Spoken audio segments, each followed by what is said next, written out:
Fala, meu povo! Depois de um tempo parado, estamos retornando hoje ao nosso ciclo de lives Ciência e Polícia. E hoje nós teremos a honra de receber aqui no nosso canal Última Raça, o nosso grande amigo Jean Batista, que eu já até vejo aqui que ele está online. Já vou até aqui encaminhar o pedido para que ele possa se juntar ao nosso Instagram, para que a gente possa iniciar os trabalhos. Como eu estava dizendo, passamos um tempinho sem realizar o eleitoral. A última live que nós realizamos, levamos um gancho aí de 30 dias. A gente teve a oportunidade de entrevistar o nosso amigo Coronel Moreno, candidato ao governo do Distrito Federal, e depois dessa live ficamos um mês aí sem poder transmitir lives, e retornamos hoje com chave de ouro, com a presença aqui do nosso grande amigo Jean Batista, que inclusive já está aqui ao vivo, online, para que a gente possa falar do assunto do dia. Mas antes eu gostaria de informar os senhores que essa live ela é realizada, é uma iniciativa da editora Última Rácio. Para quem não conhece, uma editora talvez a única no Brasil especializada na área das ciências policiais, segurança pública e áreas afins.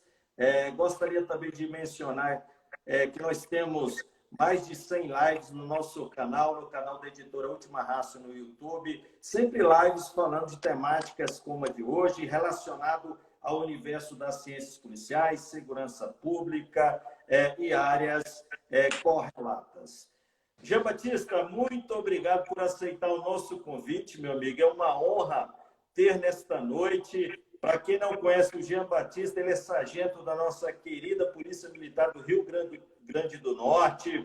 Ficou famoso aí nas redes sociais, depois de um vídeo gravado, e ele vai poder falar um pouco mais à frente de como surgiu esse vídeo, e que nós tivemos a honra de publicar aqui no nosso canal, e hoje já conta aí com mais de 2 milhões de visualizações e mais de 20 mil mixagens, né, no Reels. Então é uma honra poder receber. Obviamente o Jean também falará de outras questões afetas à sua condição de operações especiais e também o trabalho que desempenha junto à nossa querida Polícia Penal. Jean Batista tem uma lista aqui, o currículo dele é vasto. Eu vou aqui apenas citar 2 ou 3 cursos, né, que ele realizou para que a gente possa ganhar tempo, né, na nossa conversa, Jean. Mas o Jean, ele é terceiro sargento, como eu disse, da Polícia Militar do Rio Grande do Norte.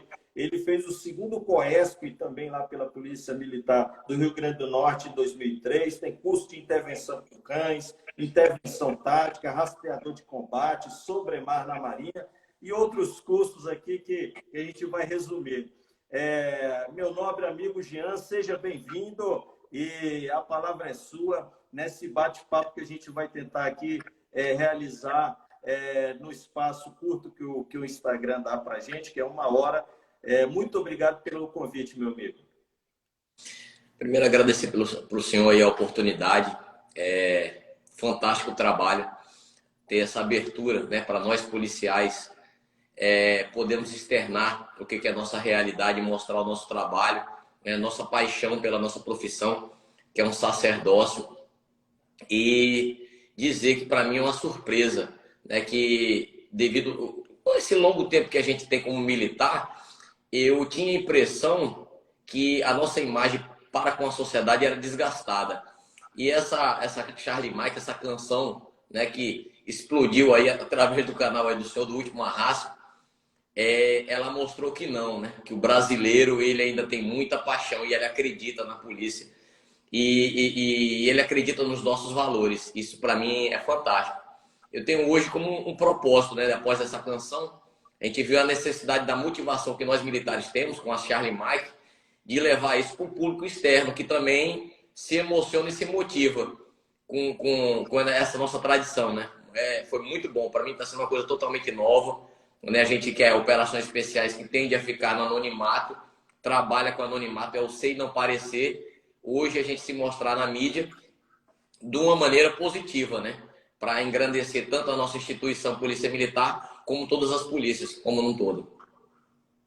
Excelente, Jean. E assim, pode ser que alguns dos colegas que estão nos acompanhando aqui no Instagram não conheça a canção, já peço para que depois entre aí no site, ou no nosso canal no Instagram, e confira aí o vídeo que nós postamos, né? A gente até fixou o vídeo para que conheçam e vejam a repercussão. E, de fato, o Jean falou, é interessante, né, Jean, perceber como a polícia, né, as polícias de modo geral, também os militares, né, ultimamente, nesses últimos 5 anos, têm ganhado assim, grande repercussão no meio, como nós gostamos de dizer, né, no meio civil.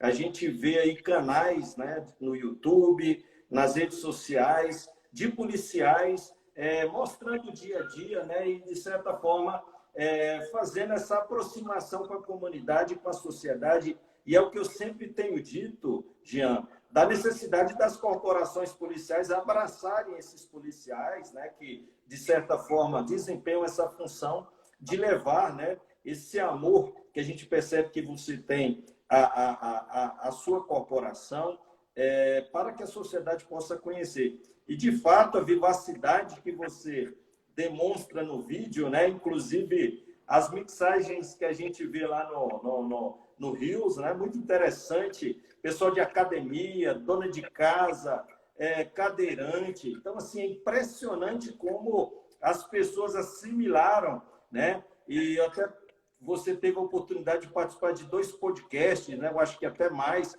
E eu pude acompanhar, né, a sua fala, e é muito interessante. Talvez não, com certeza você se sente muito gratificado de passar esse exemplo, né, e vivacidade para que as pessoas possam, no seu dia a dia, já iniciar com essa canção aí, de certa forma, nos dando energia, né, para levar o dia, a semana, né? Isso. Assim que eu ingressei na polícia, a minha família era muito temerária com relação a essa situação, né? Porque a imagem que a imprensa passava de polícia corrupta e várias outras situações, né? E eu falei para minha família, ó, a partir de hoje, enxergue a polícia eu. No dia que eu fizer alguma coisa de errado, você julgue a polícia. Mas enquanto eu não fizer, julgue a polícia por mim, né? E assim, era muito tempo que a gente estava com a imagem desgastada, né? E graças a Deus conseguimos uma onda aí, onde que o cidadão ele está confiando na polícia, ele aprendeu a enxergar a polícia como herói, né? A enxergar como um herói, como homens e mulheres que sacrificam a sua vida em prol da segurança pública, em prol do cidadão. Isso para mim não tem preço, não tem preço, né? A gente vê o brilho dos olhos dos nossos filhos. Eu atender de madrugada cidadão que me chama numa chamada e diz que está esperando a minha mensagem porque não consegue levantar, que está com estado de depressão. E você saber que aquilo que a gente aprendeu no quartel, aquela motivação, aquela coisa que nos une, né, e que faz continuar para o combate, ele está atingindo cidadãos além dos nossos quartéis, além do nosso muro. Isso é fantástico, isso não tem preço, né? Muito bom. E fora toda essa juventude que está querendo procurar a polícia hoje, não pelo salário e pela estabilidade do emprego, e sim por achar que tem vocacionalidade, por admirar, por ter referência, pessoas com referência para querer. Isso aí é impagável, comandante. Eu me sinto realizado. Se hoje eu tiver de partir, Deus vier me buscar, eu vou feliz. Eu assim, vou com certeza do dever cumprido, porque a gente conseguiu mudar grande parte da imagem que tinha da nossa polícia. Isso é fantástico. E saber que tem muito cidadão que acredita na gente. Daí, Jevan, a gente percebe, né, Jean, nos concursos, hoje em todo o Brasil, né, como os concursos para as carreiras policiais, elas são concorridas, né? E, inclusive, por exemplo, aqui em Brasília, a gente tem turma de soldado que tem doutor, tem mestre, tem advogado. Já tivemos casos até de aluno ou até de médico ingresso, né? Querendo ingressar na nossa corporação como soldado, né? Então, isso nos enche de orgulho. Temos, inclusive, oficiais que são combatentes, né? Tem aqui em Brasília, a gente tem um caveira, o Aracaque, que ele é caveira e fez o curso de medicina estando na PM, mas continua na PM. O senhor conheceu o Capitão Silvestre de São Paulo? Hã? Capitão Silvestre de São Paulo, que é Não, caveira? Aracaque aqui do DF. É. Não, o Capitão Silvestre de São Paulo, ele entrou médico, ele fez o concurso para médico e brigou para fazer o COESP, né? Hoje ele é combatente, médico, e é uma coisa que é isso que eu estou vendo. Várias pessoas entram para mim no privado e já têm profissões, cursos superiores, mas sempre sonharam e tem esse desejo de ser policial, que ele não se achou realizado na profissão que estava exercendo. Isso é bom, né? A vocacionalidade. Ele sente no ímpeto dele, na alma, a vontade de ser policial. Não, e tem estados que o concurso para a formação de oficiais está mais difícil do que o próprio vestibular para medicina, né? Engenharia, né? Então, isso é interessante, importante, porque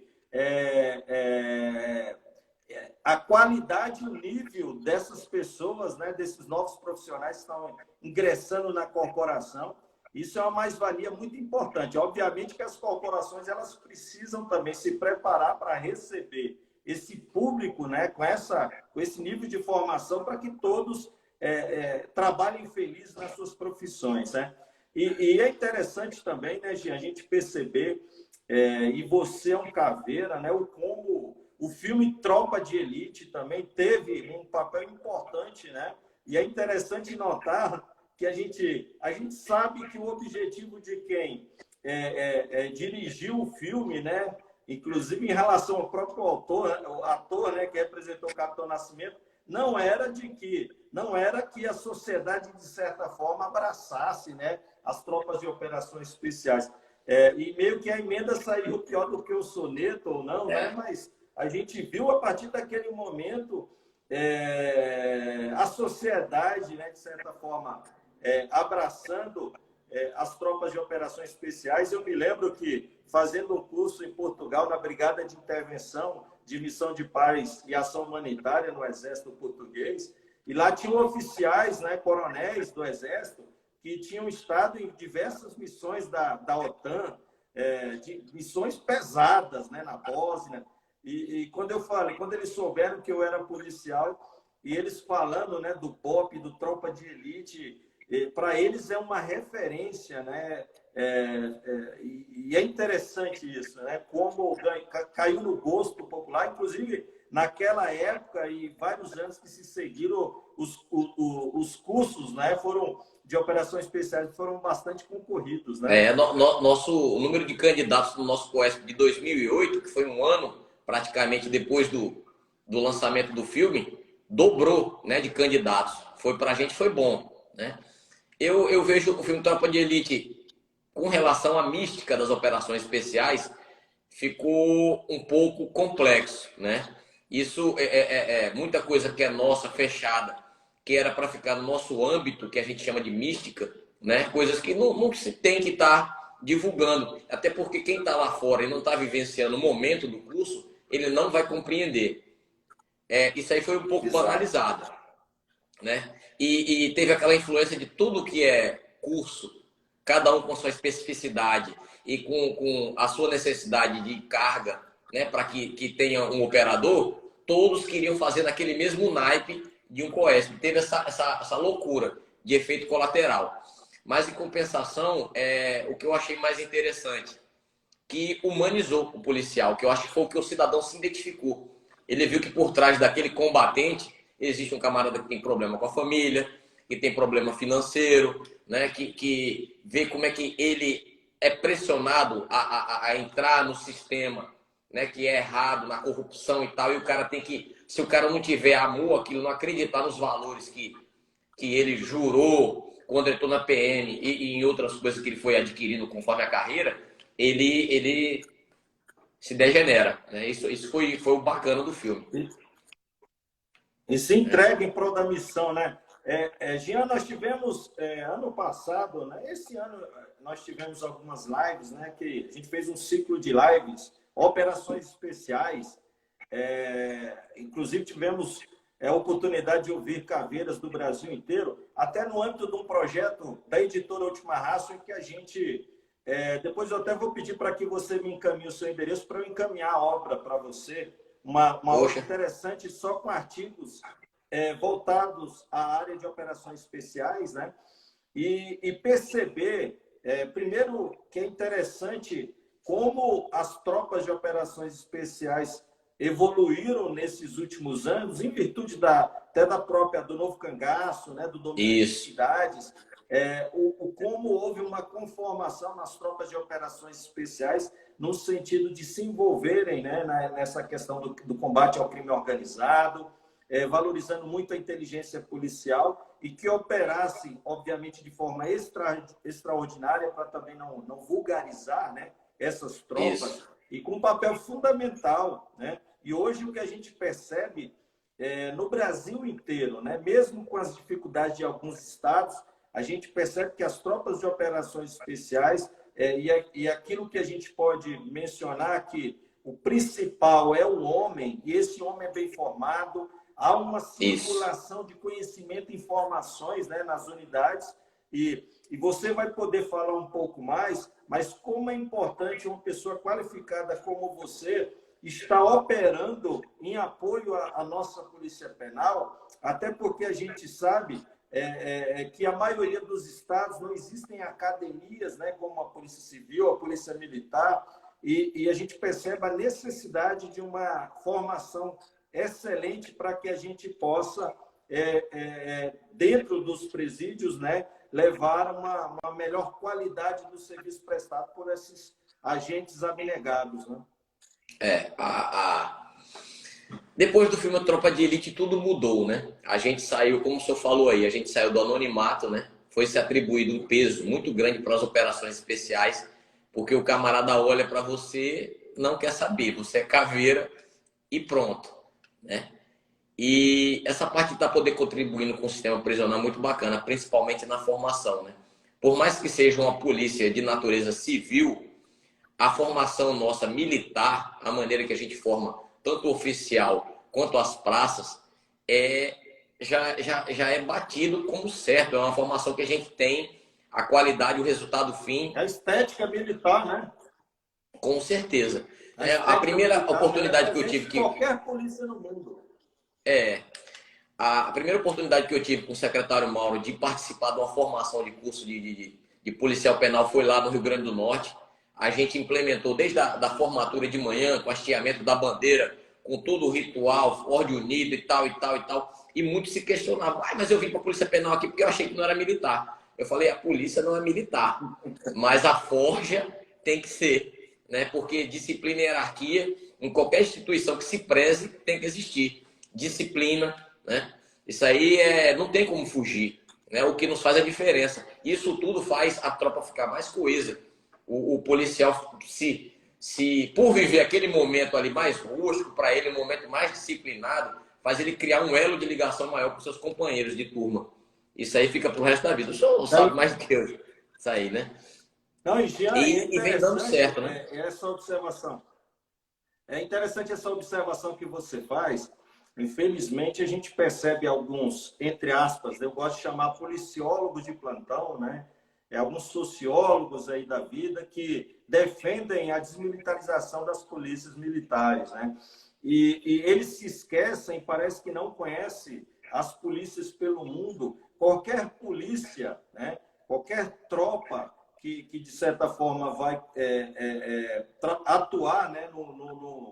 no controle de distúrbio ou atuar em conjunto junto às massas, percebe-se a necessidade dessa estética militar, né? E é interessante, eu visitei a polícia, até fiz um curso de contra-terrorismo na Polícia de Segurança Pública Portuguesa, que, entre aspas, é uma polícia civil, mas a academia deles são 5 anos, eles usam facas, espada, e lá são mais... eles são mais ralados lá do que as nossas academias militares aqui, né? Então, isso é interessante o que você está falando, né, Jean? Até porque eu me lembro que alguns comentários, né, na postagem que nós fizemos, né, que a gente fez do seu vídeo aí, que, como eu falei, mais de 2 milhões de visualizações. Tinha um ou outro policial que, né, pô, mas levar essa preparação militar para uma tropa, para os agentes penitenciários, para a polícia penal. E é muito interessante essa intervenção que você faz em relação à necessidade da gente se apropriar desse estímulo, né? E a nossa palestra tem a nossa live tem esse tema, né? Que é como o emprego da canção militar ela pode assegurar uma maior vivacidade no treinamento físico, né? De uma tropa, seja ela militar ou civil. Eu falo para o senhor que vai além disso, né? Porque é uma coisa tribal. Desde quando o homem começou a se organizar como sociedade, a canção ela tem o seu efeito, né? No grupo. Ela une, ela conta história, ela transmite experiências, né? Ela tem os caçadores da época das cavernas, eles entoavam, cantavam antes, eles comemoravam o resultado da caça antes de caçar, porque o espírito dele é muito mais elevado, o brilho dele é mais elevado, ele já é na certeza da vitória. Isso é fantástico. Isso está provado, né, no resultado da nossa canção, o tanto de público que atingiu, de empresário, a crossfiteiro, a educação física, a trabalhador de tudo que é público. Ela causou um impacto que ela vai lá, ela mexe na alma, né?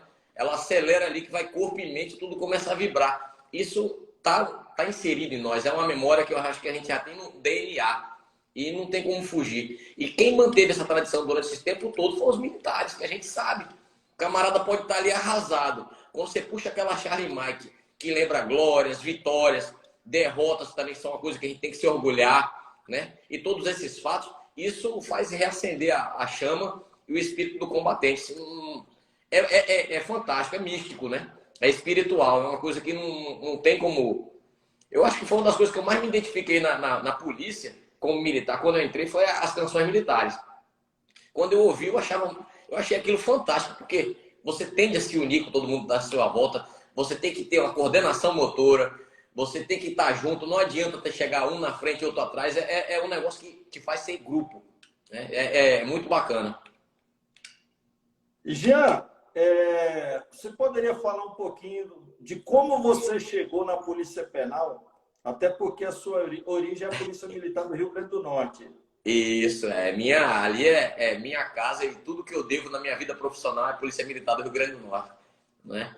Eu faço questão de dizer isso porque eu não estaria aqui com o senhor se não fosse minha polícia, né? Lógico, ela gerou a janela de oportunidade e eu soube construir as oportunidades que ela me proporcionou, né? E eu agradeço toda a minha polícia militar, ao BOP, que é meu batalhão, né, de origem, a minha casa, né? Porque lá onde eu conheci homens aguerridos, homens de valor que me forjaram, né? Vêm me forjando ao longo do tempo, que me serviram de exemplo até hoje, né? Desde os fundadores aos contemporâneos que conviveram comigo. É minha referência. A minha vinda para o sistema prisional aconteceu no BOP, né? Uma situação, um momento que entrou um comandante lá, que até eu tenho amizade com ele, mas eu não compactuava, não só eu, um bocado de gente da tropa, no momento, com a ideia dele para com o batalhão, né? Para com o batalhão. Mas mesmo assim eu defendi muito a situação dele. Mas aí chegou um momento que eu fiquei numa situação, comandante, que se tem uma coisa que eu prezo é minha carreira e tudo que eu construí. E ficou numa situação que, se eu continuasse no batalhão, eu poderia colocar em xeque. Eu já estava em excepcional comportamento, eu já tinha... O senhor sabe que para nós não é dinheiro, não é essas coisas. A gente tem outros valores, que é a nossa imagem, nossa ética, nossa postura, que eu já tinha construído, né? Eu tinha muito orgulho disso, né? Minha família tinha orgulho do que eu me tornei. E eu tinha medo de colocar aquilo em xeque, para tentar sustentar alguma coisa. E comentei com oficiais e com praças, amigos meus que estavam em outras unidades da Polícia Militar do Rio Grande do Norte, que eu queria sair do BOP para qualquer lugar, para evitar um problema, né? Para evitar um problema. E surgiu isso daí. Um certo dia eu estava de folga com minha filha nas dunas lá de Genipabu, sempre levava ela para treinar comigo. E esse oficial ligou para mim e disse: Jean, você ainda quer sair do BOP? Eu falei: comandante, para qualquer lugar. Ele: tem certeza? Eu falei: tenho, comandante. Eu prefiro sair da minha casa, vou sentir uma dor grande, mas para evitar um problema maior. Aí ele falou: você tem interesse em vir para Sejuque?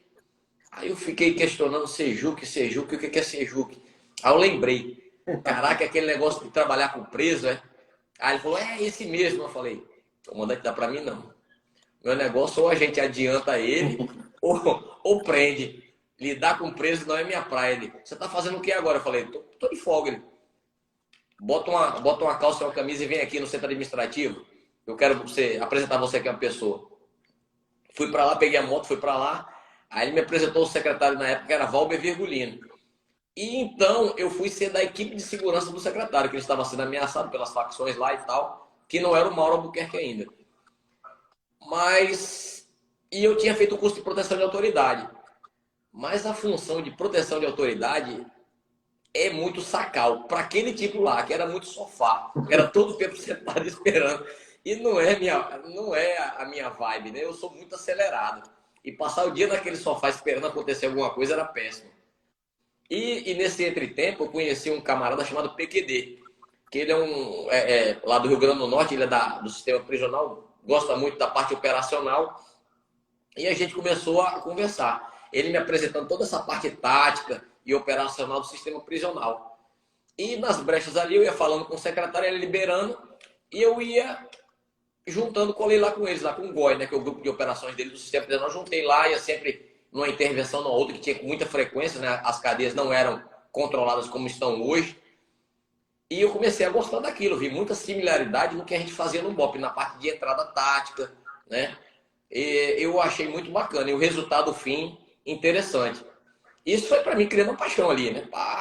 Eu fui gostando da coisa, tá? O secretário cada vez mais me liberando, né, para fazer isso daí, que ele via que estava dando um resultado bom. Eu levando também um pouco do que eu conheci no BOP para o pessoal lá também, que a Polícia Penal tinha uma carência, né? Infelizmente as polícias ainda tendem a manter uma distância na hora de passar conhecimento uma para outra. Eles ainda não estão se enxergando como segurança pública num todo, né? Fica numa competitividade ou num preconceito que eu acho que não convém, que quem perde no final é a sociedade, mas aí é outro assunto.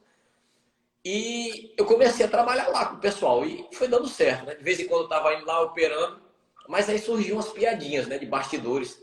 É caveira, mas não é interventor. É caveira, mas não é interventor. E essa piada chegou no meu ouvido, né? Aí eu chamei PQD, é o seguinte, meu irmão, eu quero fazer esse curso de intervenção aí. Ele: não, pô, mas tu já é caveira, operações especiais, não precisa fazer o curso, não precisa provar nada. Ele: PQD, eu quero fazer essa merda, meu irmão. Eu não aguento mais ficar ouvindo piada desses bichos, não. Entendeu? Eu quero fazer o que tiver e tu arranja vaga para mim que eu vou. E porventura apareceu no Espírito Santo, né, que é a terra da minha família por parte de mãe. E lá eu fui fazer, na DOT. Pessoal excepcional, sangue bom, novo. Eu senti o mesmo clima que eu sentia no meu batalhão, né, no BOP. O pessoal chega para trabalhar de manhã vibrando. Bora! E tal, aquela coisa, né? Você sente a vibração, a vontade de trabalhar. Não é aquela coisa cadavérica que o cara tá entrando para trabalhar como se estivesse indo para a forca, para ir para a morte. O cara entrava vibrando e vamos caçar, vamos trabalhar, vamos botar procedimento. Isso para mim é vital. É vital. Eu fui forjado no BOP desse jeito. A gente entra apaixonado. A gente, quando estava na folga e tinha uma ocorrência, se a gente não fosse acionado, a gente chegava brigando com o comandante. Porra, porque não me chamou e tal e tal. A gente brigava, né? Isso, em outros lugares, eu vi que não acontecia. Isso para mim era horrível. E lá na DOT eu encontrei uma rapaziada nova, com uma vivacidade muito grande, né? Foi ruim, porque quando eles ficaram sabendo que era caveira, aí deram uns 4 cliques no curso, né? Um curso que era para ser uma batida, eles deram em outra batida. Aí tu e eu era um dos passou a mais ser amado velhos, né? pelos outros alunos, né? Eu já estava cheio de lesão. Mas fui lá, né? Administrando, que a gente já tem uma experiência. E Né? tiozão, o mais velho da turma. Não era o segundo mais velho. Tinha um camarada mais velho do que eu. Mas assim, a gente sofria muito. O mais velho do que eu, ele colou em mim e me ouvia. Mas os mais novos não estavam nem aí. os caras de uma doutrina totalmente paisana, entendeu? Não para ouvir um bizu, para ouvir orientação. Tudo que vinha acontecer, eu já tinha visto o filme, né? Eu já sabia como é que tinha de ser. Aí eu queria orientar para a gente sofrer menos. Mas os caras não estavam nem aí. Eles tinham vantagem. Ralava a noite toda, no outro dia estava inteiro, pô, porque é novo. Aí o cara que já tem uma idade, no outro dia precisa levantar e para sofrer. Era complicado, né? Eu senti um pouco. Mas foi muito bom. Aí o Mauro Albuquerque, ele assumiu justamente quando eu estava lá, no curso, né? Ele assumiu a secretaria e quando eu voltei, ele já botou a gente para trabalhar na cadeia, né? Vamos testar esses PM lá, né? Porque era eu e mais 3. Ele tacou a gente lá no pavilhão 5, que era o pavilhão das lideranças, de segurança máxima, para justamente trabalhar com as lideranças e para mostrar que as lideranças não são liderança de nada, né? E quem manda é o Estado e os outros viram, porra, se as lideranças estão aqui limpando fossa, capinando, apanhando lixo, imagine eu que não sou nada, né? A gente botava aqueles camaradas para ver que eles não tinham poder de nada. Isso pra gente era fantástico, né? Eu achava ótimo. Você pegar um camarada que era o bambambam do crime, que infelizmente o Brasil tende a vangloriar bandido, dar importância para bandido que não é para ter, né? Bandido ele tem que ser tratado como um comum, como qualquer. E foi esse trabalho que a gente fez lá, e Mauro foi vendo a nossa vontade, foi vendo o jeito que a gente gostava de trabalhar, que a gente não teve mimimi, né? A gente ombreou com o policial penal ali lado a lado, sem colocar diferença de instituição, né? Contribuindo no que a gente tinha de experiência e aprendendo no que a gente precisava, porque minha visão mudou totalmente com relação ao sistema prisional. Eu, na verdade, eu vi uma instituição que precisava do nosso apoio e vi um horizonte que estava para se abrir, que pouca gente veio para ajudar, só veio para explorar. Só sabe mais do que isso, mais do que eu, né? Porque foi muito tempo explorado o sistema prisional. Era visto só como um depósito de gente. E graças a Deus a gente está conseguindo mudar essa imagem, né? Não, e no Brasil inteiro, né, gente? Tem acompanhado, inclusive, o nosso objetivo é logo realizar pelo menos uma coletânea, um trabalho, né, um livro com artigos escritos por policiais penais, né, com estudos voltados a essa área, porque a gente percebe essa necessidade. E não só aqui no DF, né, a gente percebe um público muito interessante que hoje está ingressado, né, nessas instituições. A própria questão, o fato de você ter sido captado, né, cooptado para participar do sistema e ajudar na formação, lógico que ainda precisa avançar muito, né? A gente precisa preciso que sejam criadas academias, né, em todos os estados, porque é muito importante essa valorização naquilo que a gente pode chamar da prevenção terciária, né? A gente sabe que é uma falácia essa questão do efeito reeducativo, né, dos presídios. Infelizmente, a gente só quem trabalha, né, no sistema como você ou quem já passou por lá para saber que o como é pesado estar num presídio. Obviamente, aqueles que praticaram crimes, né, e, de certa forma, optaram pela vida do crime, embora a gente saiba, né, que todos nós temos potencialidade para também estar presos, né? Isso. E basta praticar um crime, por exemplo, um homicídio, né? E a gente sabe que não é só bandido, entre aspas, que pode parar, né, no presídio. A gente vê a questão de pensão alimentícia, e, obviamente, a gente sabe como é difícil essa questão da seletividade, né, de separar o joio do trigo no sistema penitenciário. Então, é muito complexo trabalhar com o detento por conta dessas questões. Você falou muito bem da questão do crime organizado e das suas especificidades. A gente sabe que do interior do presídio vários crimes, né, são planejados e obviamente, são executados, né, por quem está fora dos presídios. Mas a gente, por outro lado, a gente percebe que aos poucos tem se colocado, né, a casa em ordem. A gente tem nomes que já se destacam no cenário nacional, né? excelentes diretores de presídios que hoje têm conseguido, né, fazer frente a essa criminalidade organizada que ainda teima, né, de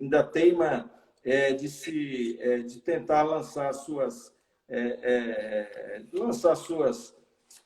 como eu posso dizer, os seus ideários, né, da criminalidade dentro de um espaço reservado para que o indivíduo pudesse, de fato, cumprir, né, e pagar o mal que fez a sociedade. Né? Isso. O que o senhor falou é perfeito, né? Aonde o crime em uma facção ela cresce? Na ausência do Estado, né? O Estado ele tem que estar presente. O Estado tem que entrar como Estado. No começo de qualquer intervenção, como aqui no Ceará foi feito, o que a gente pega? Primeiro, uma população carcerária dependente química. Só é dependente porque entra droga.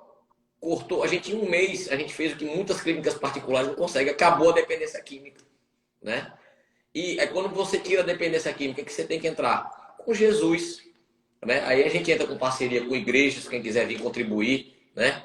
A gente tirou a visita e depois a visita íntima, a gente tirou, né? O cara para ter uma visita, ele vai ter que ter uma união estável. Aí o que é isso a gente consegue? A gente consegue começa a socializar ele. Ele vai ter que criar um vínculo com aquela mulher que ele só tinha um lance. Ele agora vai ter que ter uma união estável, né? A gente fez vários casamentos. Esse ano, a gente zerou praticamente o analfabetismo dentro da cadeia. A gente bateu o recorde de prova do Enem. Só para você ter uma noção.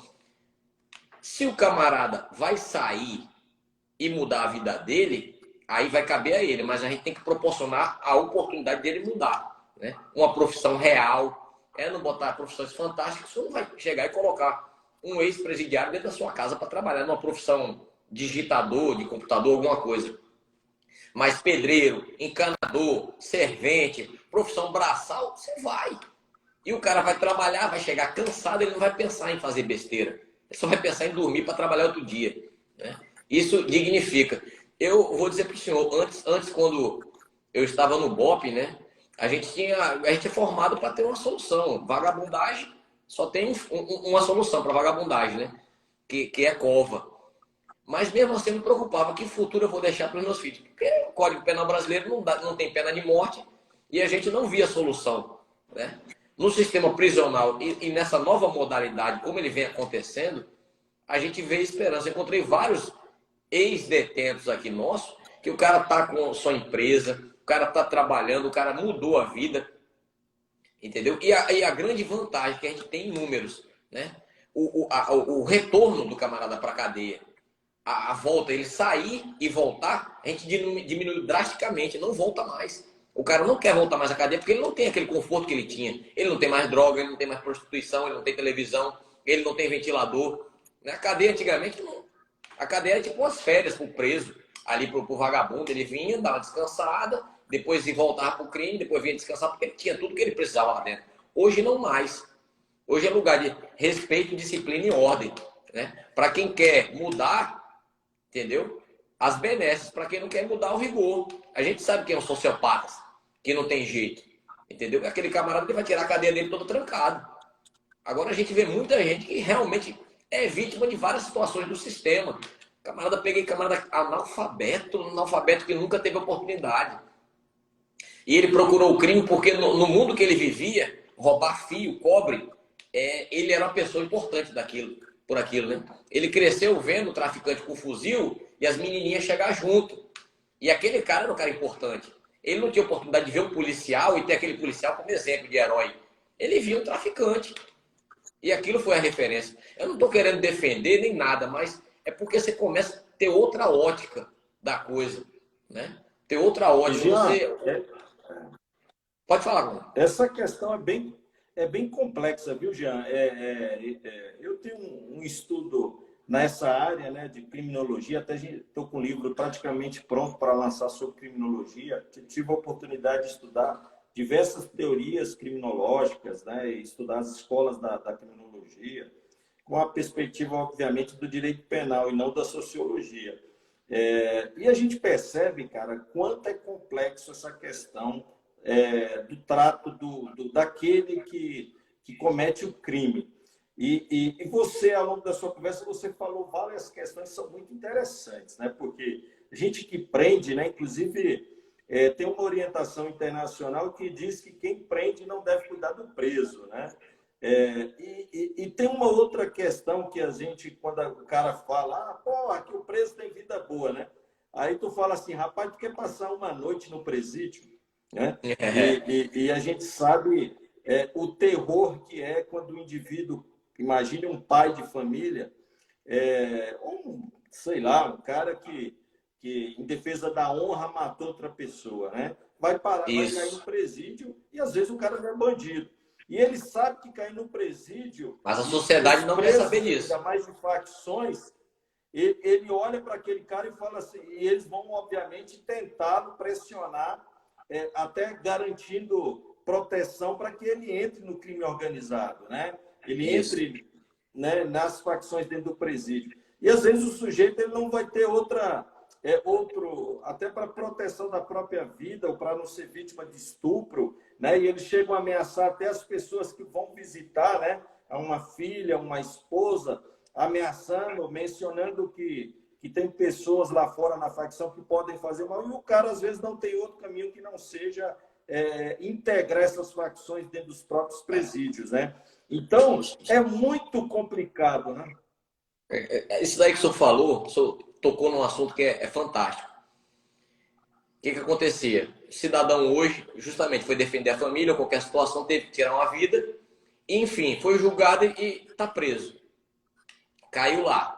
Se a gente não tivesse o controle, ele ia ser extorquido, a família ia ser extorquida, ele ia ter que pagar para estar numa facção, para ter uma pseudo-proteção. Hoje nós temos... O camarada foi preso, ele entrou na cadeia, a gente já começa a fazer uma triagem. Descobrir quem foi ele, qual é o crime, quais as origens, entendeu? Porque a justiça ela não vê diferença, ela vê crime como crime. Ela não vê diferença do tipo. Ela manda tudo para um canto só, né? Mas só que a gente tem que fazer isso daí. Porque sabe que aquilo ali foi uma situação X. E para esse camarada a gente tem que dar... Hoje, não é vantagem entrar numa cadeia e dizer que é faccionado. Antigamente era orgulho. Hoje o camarada diz que é faccionado, ele já vai aqui, ó, para a caneta. Associação ao crime. E tal, e tal. A pena dele só vai aumentando. Entendeu? Hoje ninguém diz mais que é de facção em qualquer cadeia nossa. Não diz. Não é? Se ele for, ele tem que ser muito escondido. Se a gente descobrir, a gente vai enrolar ele. Vai enrolar ele. Entendeu? E esse camarada que entrou por outros motivos, que não foi aquele crime de um assalto, de um estupro e de uma situação assim, a gente vai encaminhar o camarada para que ele tenha a oportunidade, que a estadia dele lá, ele pague a pena dele com justiça. Entendeu? Que esses camaradas não fiquem usurpando dele. E, Jean, outra questão muito relacionada a isso que a gente está conversando porque o que acontece hoje? A gente sabe que não é apenas a pena de prisão isolada ou a criação de novos tipos penais que vai necessariamente assegurar a diminuição da violência da criminalidade, né? Sim. E a gente percebe também, eu acho que o grande problema a respeito dessa visão que a sociedade tem do preso, né, é que as penas não são efetivamente cumpridas. Embora alguns defendam, né, que a população carcerária do Brasil ela é muito elevada, mas se a gente for fazer uma equivalência à população de maneira geral, a gente vê que, na verdade, a gente prende pouco. Até porque, quando a gente olha o índice de elucidação de crimes no Brasil, é pequeníssimo. A gente só consegue, de fato, chegar ao preso, eu acho que não dá nem 5% ou 3% dos crimes graves que são cometidos em que a gente chega ao autor, né? Então, imagine se a gente conseguisse, através de uma polícia judiciária, científica, mais adequada, que conseguisse, né, ter índices como os europeus, imagine a quantidade de presídios que a gente teria que construir. Então, essa questão é muito complexa. E ter pessoas no seu nível, formando, ajudando a formação desses egressos, dessas pessoas que chegam com excelente currículo para, né, atuar na Polícia Penal, é motivo de muito orgulho. Jean, como só falta 10 minutos, né? Já? Menos de 15 minutos para a gente concluir a nossa live, e muita gente aqui nos acompanhando, eu gostaria que nesses minutos finais, nesses 10 minutos finais, você falasse aqui para a nossa audiência como é que surgiu essa canção, né? Que ganhou o Brasil, e falasse assim de maneira resumida, né? Do que você estava sentindo, ou do que você está sentindo em virtude de ter passado a ser uma referência, né? E com seu trabalho valorizar aquilo que é muito importante, que são as canções militares. Comandante, com relação à responsabilidade, né?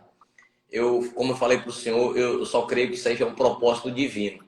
Porque aquela canção, naquele momento, eu sempre, desde 2004, quando a gente criou ela na Força Nacional, eu sempre puxei essa Charlie Mike.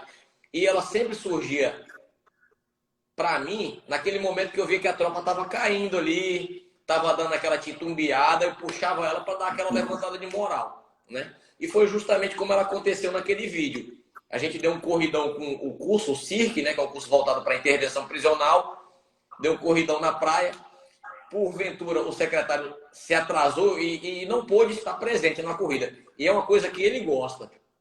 E quando eu cheguei com a tropa aqui, ele já estava esperando, né, de braço cruzado. Falei, caraca, vai dar merda. Pelo menos chegar vibrando, que é para dar uma moral e o secretário engolir. Só que a tropa chegou capenga. Eu queria parar para apresentar ele, a tropa molenga e tal. Aí eu tava puto ali naquela hora ali, né? Aí eu, bora, não vai parar de marcar passo aqui, enquanto não ficar na moral. Bora, levanta a cabeça, não olha pro chão, engaja o fuzil e completa a missão, né? E o joelho era o peito. E pá, e foi naquela, e pá, e deu aquela levantada. E nisso daí, o Costa, que é comandante do GAP, né, que ele estava de coordenador do curso, ele estava filmando, mas eu não estava nem vendo, não sabia nem daquilo ali. Né? Tava ali puto da vida, né? E deu no que deu. Quando eu vi, já era o pessoal me marcando e tal, e ó, tá rolando aqui, tá todo mundo gostando e tá bombando. Nunca imaginei, né? E ela surgiu, como eu falei pro senhor, em 2004, Força Nacional, as primeiras edições, as fundadoras. A gente ficava lá na NP, o senhor deve conhecer.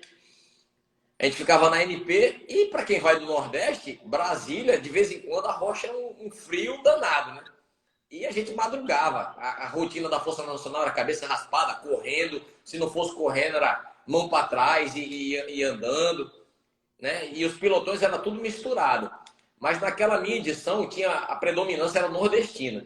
E o frio estava torando mesmo. A gente formou o pilotão de manhã com frio danado. Aí tinha que sair correndo para ir lá para aquele pátio, né, para se apresentar ao Coronel Ferreira, um gaúcho. E o pelotão da gente veio capenga.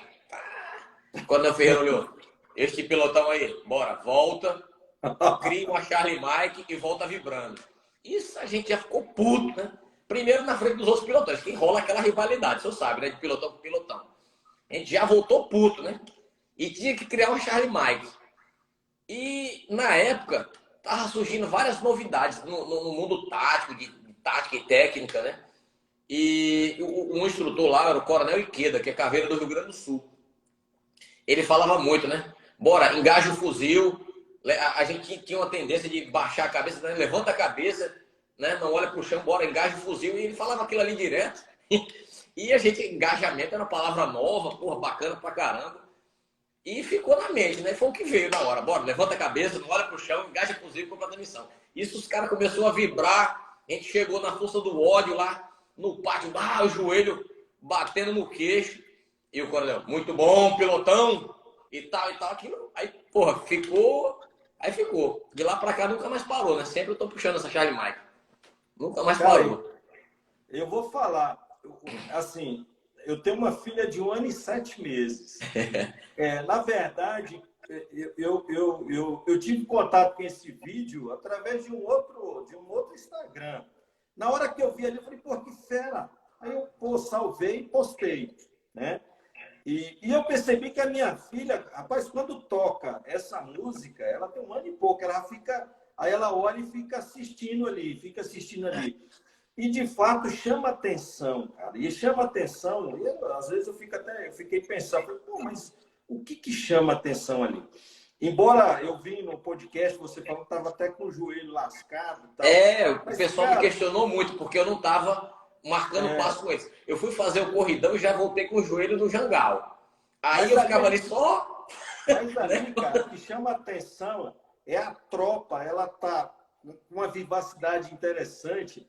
A tua forma de cantar, é lógico que a letra é muito interessante, mas a tua forma ali, o jeito como você está envolvido na canção, efetuando ali o controle daquela tropa, comandando aquela tropa, cara, chama muita atenção. E não foi à toa, né? E não foi à toa que ganhou o Brasil, né?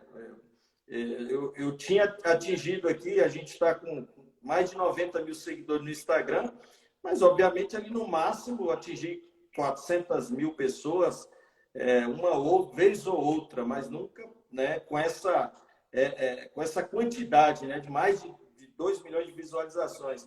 Então isso é um mérito seu, pô, parabéns, e que você possa continuar levando essa vibração. Eu até aqui aproveito para a nossa audiência, aqueles que ainda não seguem o nosso querido amigo Jean Batista, né? Que sigam o Jean Batista. Eu sigo e diariamente também sempre ouço as palavras aí de motivação do Jean. É interessante para a gente iniciar o dia. Jean Batista, continua nesta missão aí, rapaz. Não só na Polícia Penal, mas também nas redes sociais. É importante que a gente possa levar uma mensagem de coragem.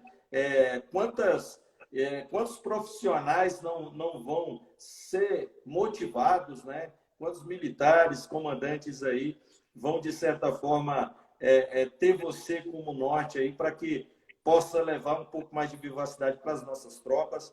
Então, eu queria finalizar, Jean, agradecendo a sua participação, dizendo que o canal Última Rastro sempre está à vossa disposição. Lembrando aí também os nossos colegas que a nossa live ficará gravada no canal da editora Última Rastro no YouTube, para que outras pessoas possam estar acompanhando aqui esse bate-papo aqui com o Jean, que é uma figura e é motivo de orgulho aí para a nossa querida Polícia Militar do Rio Grande do Norte.